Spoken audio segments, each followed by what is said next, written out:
Здраво, здраво на гледачите на Имнет. Добро дојдовте повторно во една лайв дружба. Знаете, често пати секој од нас знае да реагира на некоја тема, знае да даде свое мислење, кој што некојаш може и да не го засега, но некако многу често ги потиснуваме нашите емоции, нашите чувства, нашата психичка ситуација и не сакаме да зборуваме за неа. Мој денешен соговорник станува збор за авторот Мартин Јовановски, кој што има напишано книгата "Зошто јас?". Станува збор за книга од свое лично искуство и тоа е во борба против анксиозноста. Па затоа во денешното лайв дружење ќе зборуваме нешто повеќе за анксиозноста и одговори на сите тие прашања ќе ги пронајдеме од Мартин Јовановски. Мартин, здраво! Пред се сакам да се заблагодарам што веднаш ја прифати мојата покана и што еве вака јавно нели ќе позборуваме за анксиозноста, бидејќи ти си оној првиот нели кој што зборува на оваа тема и ти се заблагодарувам и добре дојде во мојата лајв дружба. Ти благодарам, многу пријатно се чувствувам, фала за поканата, многу ми значи. Таков е периодот, повеќе беше во живо да направевме се ова, меѓутоа и вака е сосем окей. Да се стабилизира ситуацијата, те чекаме во Штип во студио за уште вака поубаво да помуабитеме. Мартин, на самиот почеток, зошто ти ја одбра поезијата? Која беше твојата инспирација или муза да почнеш да се занимаваш со оваа професија? Па, поезијата како поезија, не знам, кажувам дека е нешто тазе ново, но всушност и не е колку што гледам. Последниве 3-4 години така знам да си седнам, да си избегам од тој мој свет некој поинаков и ми годи искрено, некој тоа го нарекува издувен вентил, не знам точно што е, меѓутоа можам да си избегам на некој поинаков свет и да си фантазирам, да си мечтам.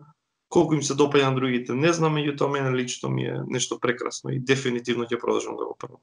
Така, на лист хартија ги опишуваш своите емоции, своите чувства, сето на кој што Па да, и ретко е кај нас и чудно е некој така отворено да зборува за тоа што го чувствува, меѓутоа пак ќе речам, таа комбинација на истурање емоции на хартија мене ми е дефинитивно нешто што максимално ми го дава оној мир што упорно нели секој од нас го бара.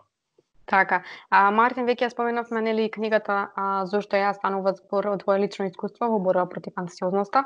Зошто баш се одлучи на овој чекор за да напишеш книга, бидејќи ти со тој потек навистина имаш помогнато на многу луѓе кои што се соочуваат со оваа борба? Па почувствував, запознав многу луѓе низ борбата. Долго се прашував како да дојдам до сите нив и стварно немав многу избор. Идејата за книга беше нешто што ми се чинеше доста интересно и симпатично во старт, бидејќи така можев да истурам се на хартија и оние јасните пораки, оние помалку скриените, едноставно да ја пратам до секој оној кој што мисли дека во моментот има потреба, без да се оптоварувам колку е тоа точно или не, едноставно ја дадов мојата страна од целата таа приказна, па оставив заклучоците да си ги донесат самите на крајот. Мислам дека успеа во тоа, се уште е свежа, презадоволен сум од начинот на кој што поминува, навистина више вториот тираж го распродаваме, така што ќе видиме како ќе заврши на крајот. Така. Мартин, кога дозна дека станува збор за анксиозноста, како ти се чувствуваше тогаш во тој момент? Па, тој збор анксиозност прв пат го употребив од психијатар, јас не многу знаев, иако истражував, меѓутоа на друго место ми беа насочени, на друго место ги барав одговорите. Прв пат добив таква дијагноза пред некаде 10 години, нели она класична анксиозност која што беше засилена со тие сите можни симптоми што се препишуваа на неа во тој момент.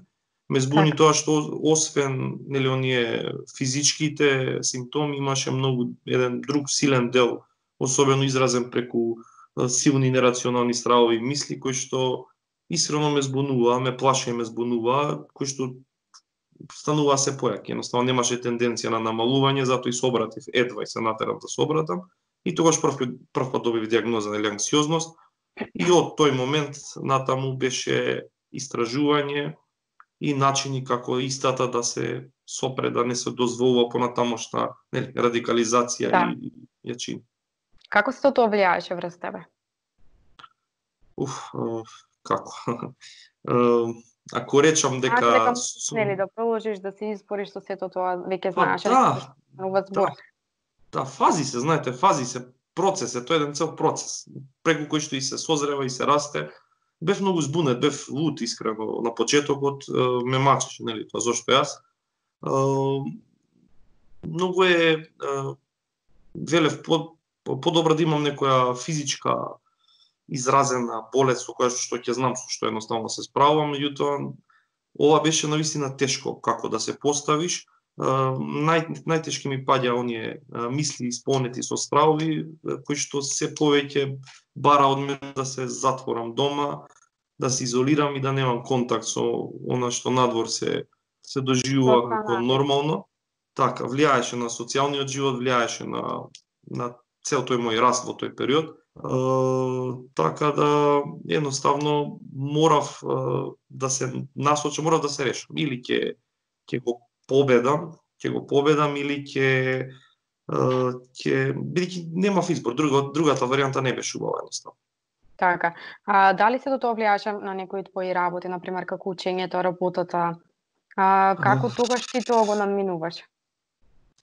Па да, баш тој период се погоди кога јас го довршував своето образование, тогаш ги поминував до дипломските и после тој постдипломските студии.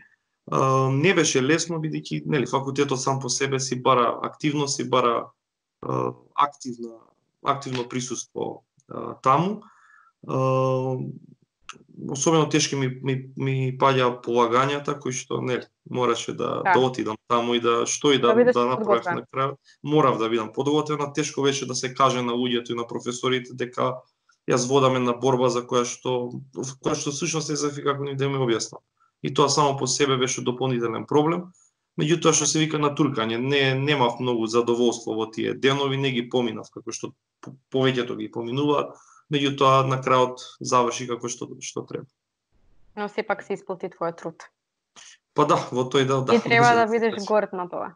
Па да, искрено да. Порано таа гордост, ако си ја препишував или ако ја чувствував, маци и лошо ги доживав тие работи. Велев дека е нарцизоизам или не знам, самобендисаност некоја, меѓутоа напротив, тоа е едноставно во тие разговори самите со себе треба да сме максимално нежни и па и да се пофалиме некогаш, нели? Не е тоа ништо лошо, напротив, зошто да не, така е. Така е. Мартин, кој беше секојаш до тебе во оние тешки моменти со кои што ти си имаш соочен? Беше семејството, морам да кажам, да признам дека семејството беше секојаш тука за мене, едноставно ме туркаше. Имам другари кои што за среќа, нели, бара со мене заедно бара излез, ме носе каде и да чуја дека има надеж или помош за мене, ме носе активно. И се уште сум со тие луѓе, меѓутоа проблемот беше што делот што можев да им го пренесам, оној јасниот дел за тоа што ми се случува беше можеби 10% од тоа што вистински го чувствувам. Не дека не сакав да споделам, туку проблемот беше што едноставно не можеа да разберат. На моменти самиот не може да се разберам, камо ли некој друг да му кажам, еве, патам од ова и ова. Меѓутоа секогаш имав поддршката, особено во оние моменти кога доживував нели поизразити панични напади кои што бара и лекарска нега, бара и во тие моменти нели инекции и средства за смирување кои што факт е дека во тие моменти ми помага. Не можеби на долг рок, меѓутоа во тие моменти го смируваа тој оган кој што гореше во мене. Така. Мартин, кои се тие симптоми кои што се манифестираат нели кога станува збор за анксиозноста, кои што не се нели предизвикани од нервоза или депресија? Како тие да знаеме нели да ги препознаваме?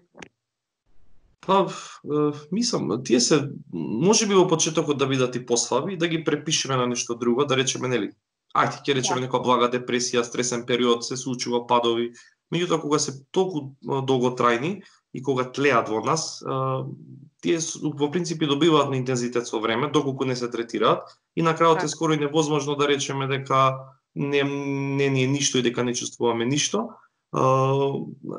Оној физичкиот дел, симптомите ги има многу и се различни кај секој поединечно, од тахикардии, потење, еден силен адреналин и возбуда и паника кој што се присутни без разлика каде и да се наоѓаме. Значи нема нели она класична сигурна зона или место кај што не може да допрат до нас. Тоа е оној физичкиот дел кој што во принцип преку кој што и психијатрите најлесно не диагностицираат. Меѓутоа оној другиот дел, мислите кои што ни го рушат мирот и кои што ни ги уништуваат оние моменти каде што ние би требале да бидеме опуштени и да уживаме во животот и младост и се она што ни се случува. За жал тие се тешки да се објаснат и се многу силни и интензивни. Тоа се мислите и оние мисли полни страв пред се за сопственото здравје и сопствениот живот, кои што, пак ќе речам, потсетуваат на нешто ужасно кое што туку не се случило и во тие моменти е многу тешко да се биде рационален и да се биде свесен за сопствениот живот. Така, кои се техниките за да се совлада сето ова? Па тоа многу ме прашуваат, нели, она класична техника за стопирање. Јас всушност почнав да ги совладувам тие панични напади и тие анксиозни моменти, можеби оној момент кога престанав да се борам со истите, како и да звучи кажаново, добив таков совет, дека јас мислив нешто од тоа и решив да пробам. Во тие моменти на интензивни паники, стравови, анксиозни моменти, во принцип, колку и да се борите против тие и да пробате ги сопрете, тешко е да успеете, бидејќи така уште повеќе се расилуваат. Всушност се борите со самите себе и со тоа што вашето тело го кажува. Меѓутоа, доколку само дозволите да помине,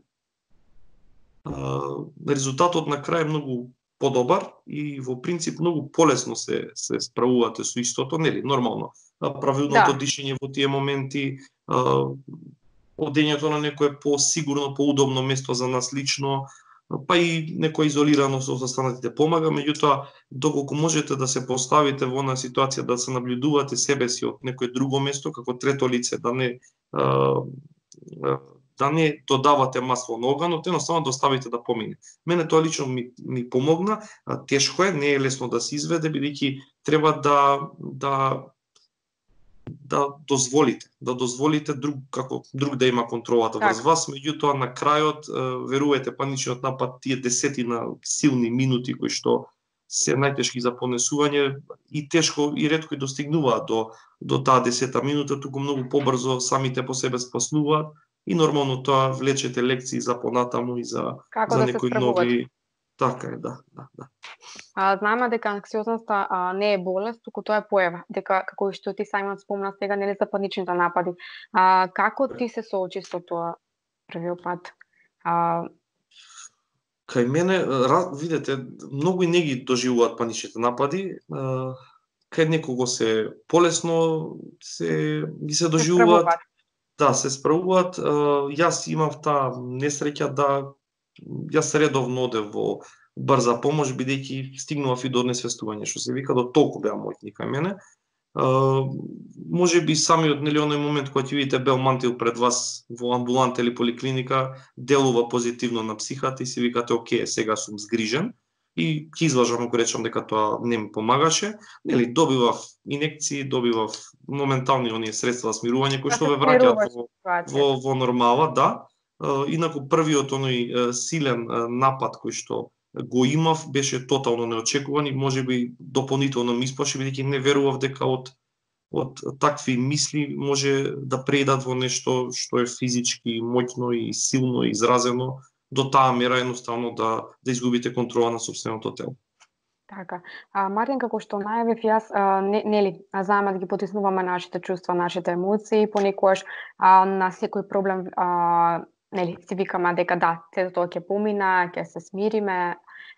Ти како научи да живееш со анксиозноста? Бидејќи знаеме дека нели, некои луѓе кои што живеат токму со оваа борба се разочарани, депресивни, секогаш нели си го поставуваат истото прашање од насловот на твојата книга.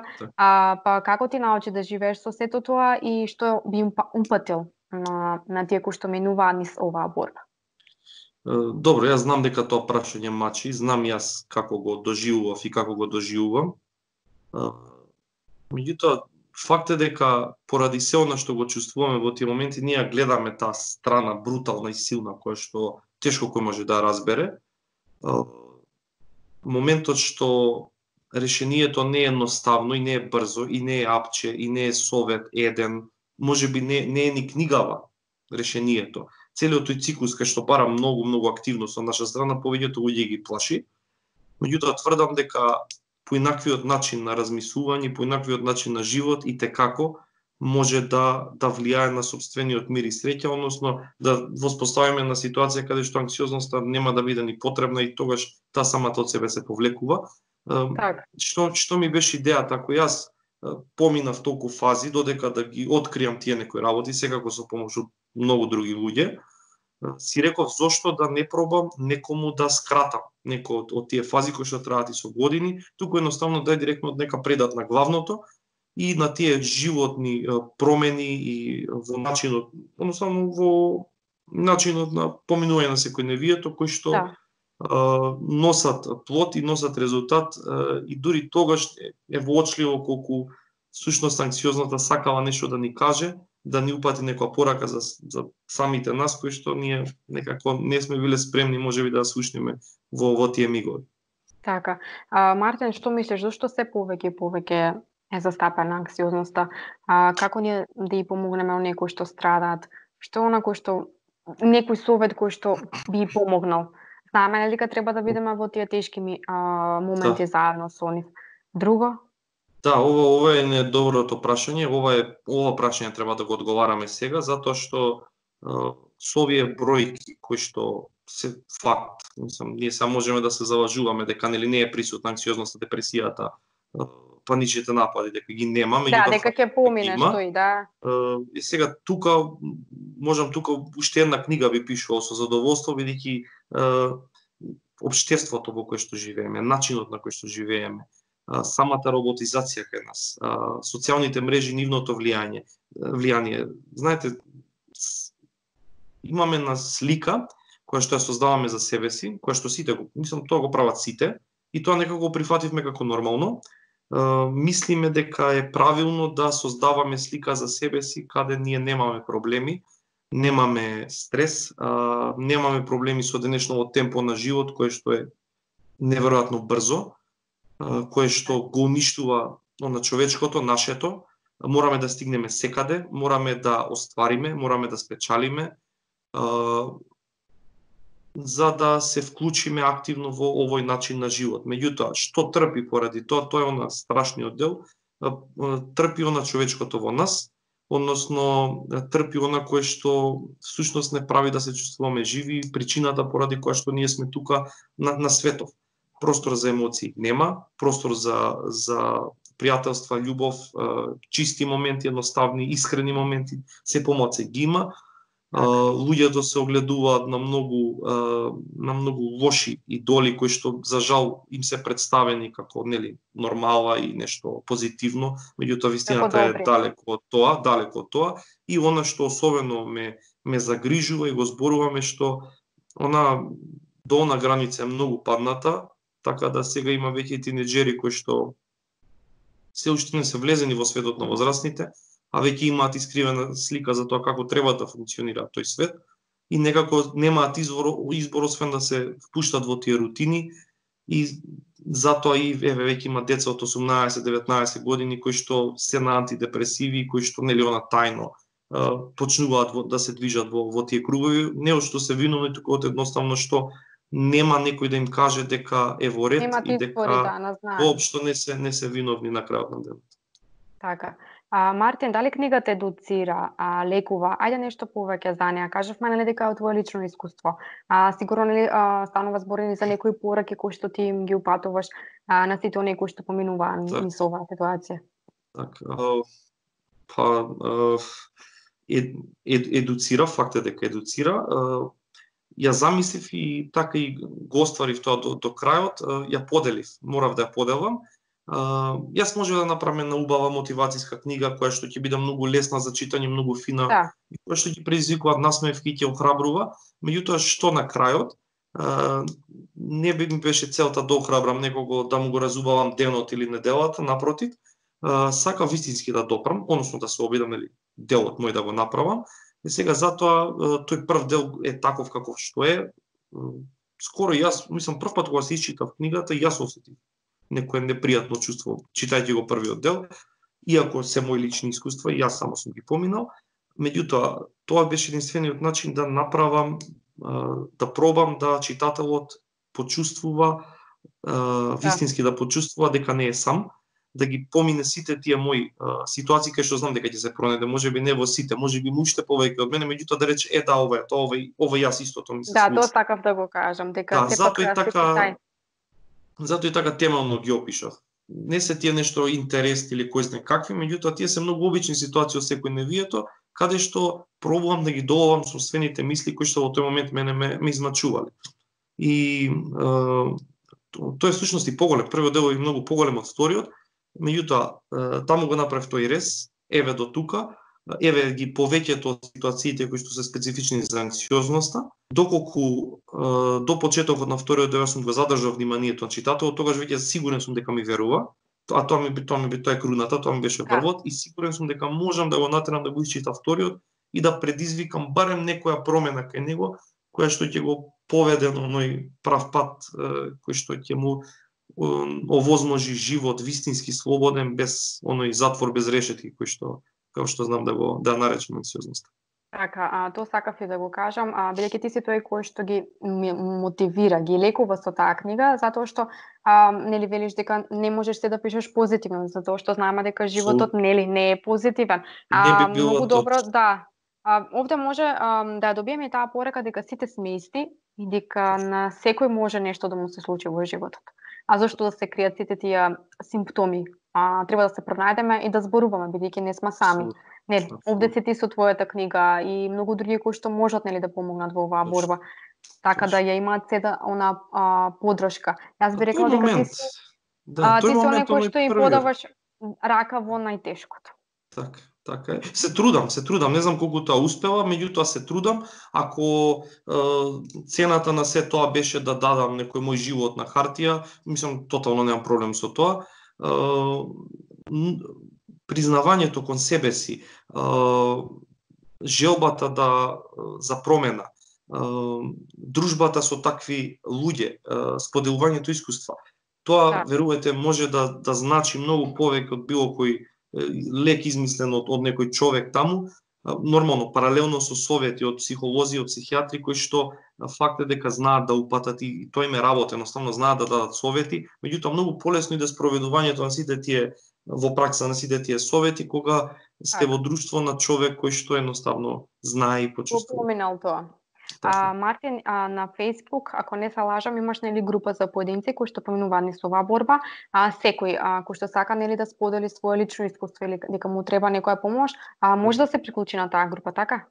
Апсолутно. Јас бев на времето член таму, понатаму станав модератор, после администратор, сега во моментот сме двајца администратори и еден модератор кој што пробуваме нели да се погрижиме да таа група функционира правилно.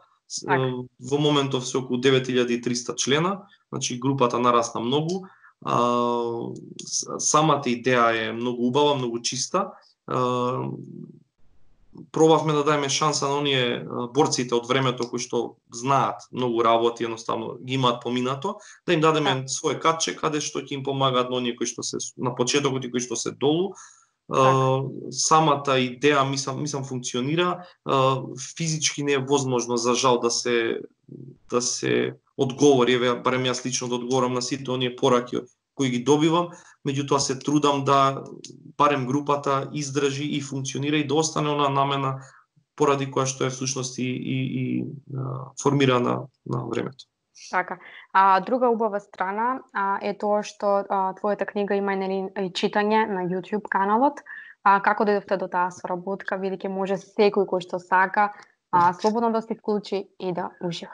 Да ги слуша сите оние твои пораки. Морам да кажам дека таа идеја не е моја, таа е една соработка, тоа е идеја на Мими Стојановска, која што има свој канал на YouTube. Слушај книга, читам за вас. Зошто се првата книга од македонски автор што се прочита, добивав многу пораки од луѓе кои што се во странство, кои што за жал немав начин како да им подам книгата. И единствена желба моја и единствена желба на мојата издавачка куќа, Нарс Ламина, ни беше да книгата допре до секој. Во оној момент кога решивме книгата да допре до секој, се откажавме од сите оние Мислам, од сите оние заработки и желба за, нели, за популарност и моќ, не знам што, едноставно ние сакавме да ја дадеме таа книга до секого, да добие право, и да си ја едноставно да си исполни желбата доколку ја има. Така да ова последново со Мими, мислам, навистина ми се допадна, еве тази е прикачена, гледам дека има интерес, дека луѓето сега веќе од секаде може да се ја преслушаат. А и како слушањето книги како идеја всушност е нели нешто ново кај нас, иако во светот се функционира, и мислам дека сега уште поблиску го носиме се тоа до луѓето кај нас. Така, ја поздравуваме Мими сега и јас ви посакувам уште многу заеднички соработки. Мартин, кажи ми, дали борбата е завршена и како се чувствуваш сега ти? И покри се. Борбата е завршена. Анксиозноста е тука. Тоа што е тука анксиозноста, нели, не мора да значи дека имаме борба во тек. Анксиозноста е тука, ми потсетува дека е тука на момент и мило ми е за тоа, бидејќи така добивам од прва рака опомена дека нешто грешам и дека се запоставам себе си, тоа ми е особено мило, така и сакав да биде нашиот однос. Во книгата ја нарекувам, не го употребувам зборот анксиозност, ја нарекувам мојата неверна партнерка. Она е тука, меѓутоа сега камшикот веќе не е во рака, бидејќи во принцип не е потребен. Сите оние промени што ги направив кај себе, ја натераа да го спушти долу едноставно и да биде мој партнер, вистински партнер сега, овој пат. Само тоа што го правам, начинот, односно патот по кој што се насочив последниве години, прави да биде мој вистински пријател и да, меѓутоа, се уште да има она улога која што особено ме радува, бидејќи нели сега добивам баш опомени, иако не дека сега не чувствувам некој симптом на анксиозност повремено, меѓутоа сега точно знам како да го протолкувам. Интензитетот е многу поразличен, бидејќи во принцип тоа е можеби минута до две, каде што јас знам точно што треба да направам. И како да се соочиш. Точно, а тоа е всушност и клучот. Тоа е нешто најбитното што треба секој од нас да го научи. Така. Мартин, дали сакаш некого да поздравиш или да упатеш порака на оние кои што се соочуваат со ова? Да, многу пораки добивам. Ништо не ми значи, освен тие пораки, освен делот се пронајдов, без разлика што таа книга предизвикува кај нив и дали нешто предизвикува, само делот се пронајдов мене многу ми значи, така да сакам да ги поздравам сите оние кои што ја купија, кои што ја зема, кои што ја прочитаа зошто јас. Сакам да им порачам дека направија мојот сон да полека да стане реалност и сакам да упатам еден апел кон сите, без разлика дали се бореле или дали осетиле анксиозност, едноставно сите луѓе кои што функционираат во овој наш свет денеска, дека она што мене најмногу му значеше да посветат максимално внимание на себе си, на сопствениот дух и на сопствениот развој личен. Самодовербата е лек, самодовербата е буквално лек, тоа не сум го кажал јас, тоа меѓутоа сум се уверил и како. Да бидат максимално нежно спрема себе си, да си дават време само за себе си и да на крајот на денот си самите да си створат еден куп моменти вредни за паметење кои што ќе си ги носат гордо низ животот, чекорејќи. Така, па тоа е и најважно, нели? Тоа е најважно, така. Мартин, јас сакам да се заблагодарам за одвоеното време. Ти си човек со огромно срце и хуманост. Продолжи само така и јас се надевам дека веќе сите оние кои го слушнат твојот апел дека треба да се зборува за проблемите, бидејќи нели не сме сами, секогаш имаме поддршка од некого. Како што кажавме, постат многу луѓе кои што може да подадат рака во нетешкото. Тебе ти посакувам се најубаво и се надевам на уште една заедничка соработка. И на вистина сакам да ти се заблагодарам вака јавно што зборуваш за анксиозноста, бидејќи на вистина од тебе може многу да се научи. Так, ти благодарам многу, преубави зборови. Ми беше многу пријатно, сакав да учествувам во твоја емисија, ми беше кејф. Се надевам дека ќе продолжиме да се соработуваме, да си збориме. Нареден пат се надевам во живо, бидејќи се надевам искрено дека ова нема уште многу да трае. Поздрав до сите што не гледаат, така да тоа е тоа. Само за убави работи да се слушаме и гледаме. Да, со задоволство те чекаме во Штип за уште еднаш вака убаво да си помоабетиме со кафе. Да, задолжително. Да, а до нашиве гледачи им потуваме поздрав и ви благодариме за вниманието. Чао, чао од нас.